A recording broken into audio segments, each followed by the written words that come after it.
Hello everyone, in this video I'll demonstrate a full return to libc attack on a 64-bit Linux binary using ROP, return-oriented programming.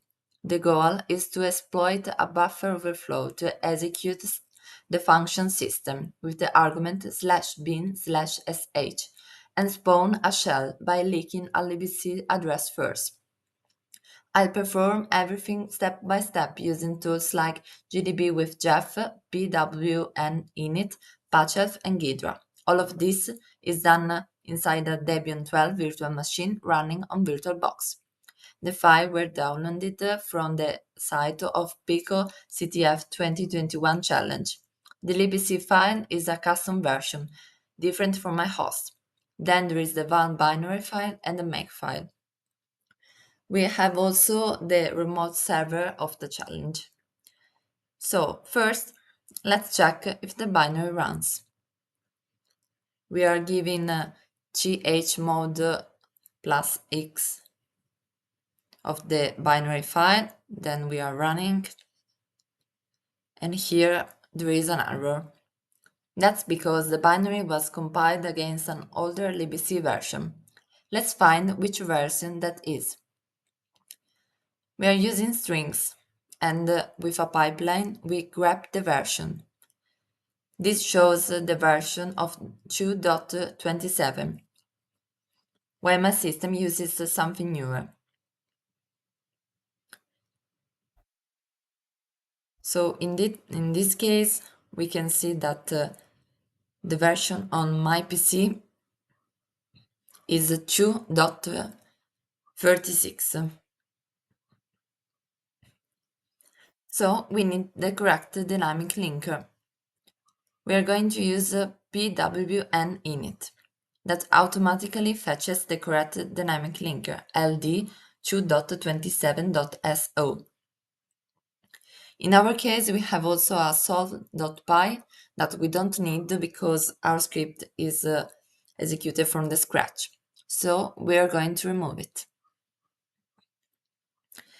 Then we're using Patchelf. I'm using Patchelf to change the interpreter used by the binary. Normally, the binary expects to use the system's dynamic linker, but since we're using a custom libc, we also need to use the matching dynamic linker version. Patchelf lets us override this and point the binary to use ld2.27. Now the binary runs without any error.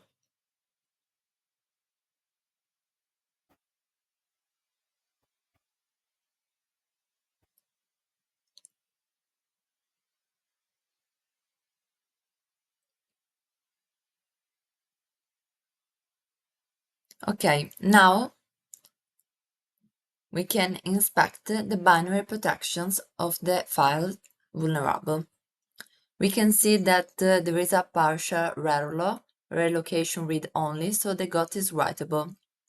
There is no stack canary, so we can overthrow safely. Then NX is enabled, we can't inject shellcode, and there is no PI, so the binary is loaded at a fixed address. And there is no ASLR. I opened the binary in Ghidra and found a function called do stuff inside the main. There is a infinity loop, and if we double click on the do stuff function, we can see that it uses scanf followed by another scanf. This allows a buffer overflow of the buffer of 112 characters. So if we turn on the terminal and we put gdb.vuln, we can open our program with the debugger. I'm using Jeff to create a cyclic pattern and crash the program. Let's now check the offset to the return address. We copy the cyclic pattern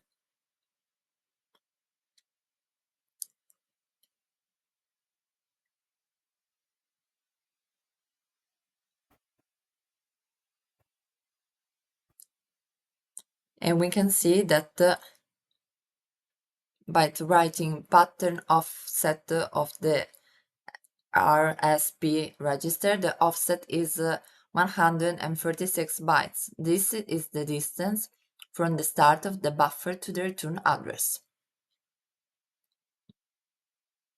Now, writing subl, we can start writing our script. So we are importing the PWN tools, and we have our offset and our padding of A. The plan of attack is using puts to leak an address. So we have to put an argument to puts, and we are using the RDI register due to the x64 calling conventions. So we are going to search for our gadget.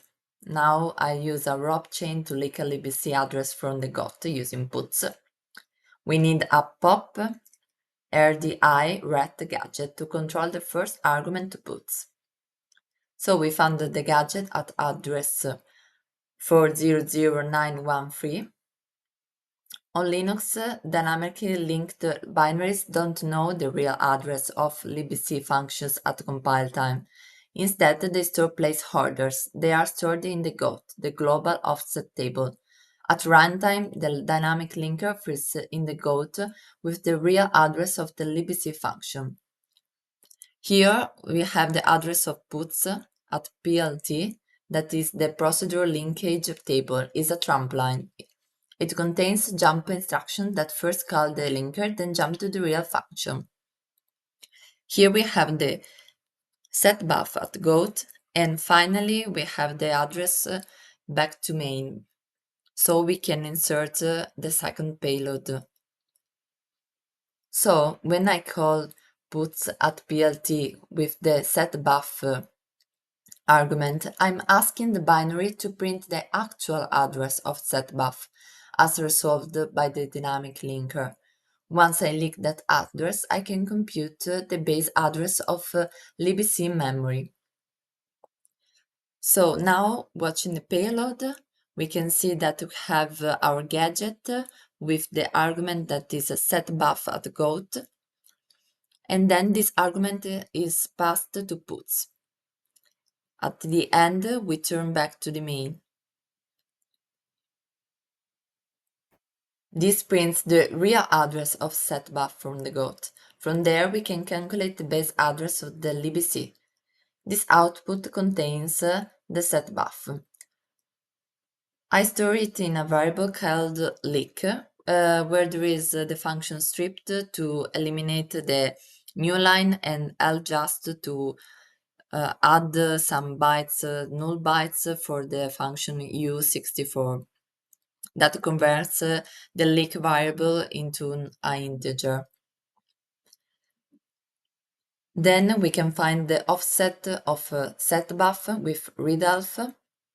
We see that the address is 88540, and so now we can calculate the base address of libc by subtracting our leak minus the setBuff offset. Now that we have our libc base address, we can calculate the absolute addresses of other functions.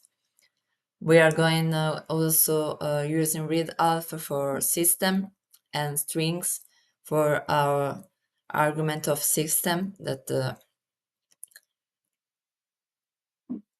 has other offsets, and then we compute the real address of system and /bin/sh.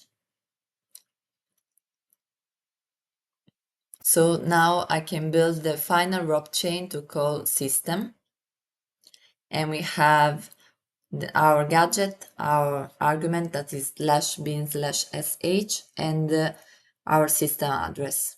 In this case, we have also to add the ret gadget for the stack alignment.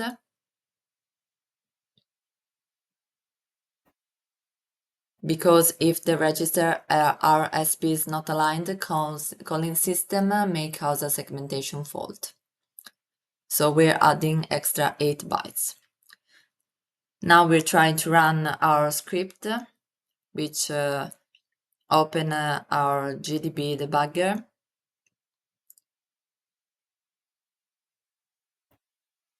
And we can disassembler our function do stuff.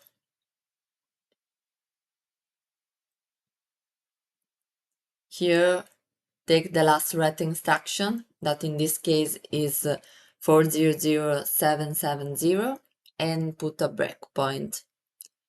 Then we run the program.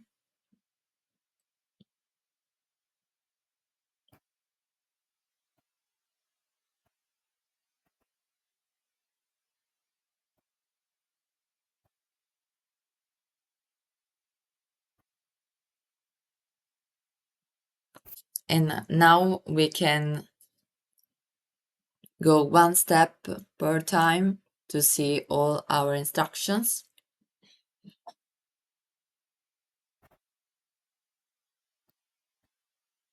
We can comment these lines and use our remote server and rerun our program.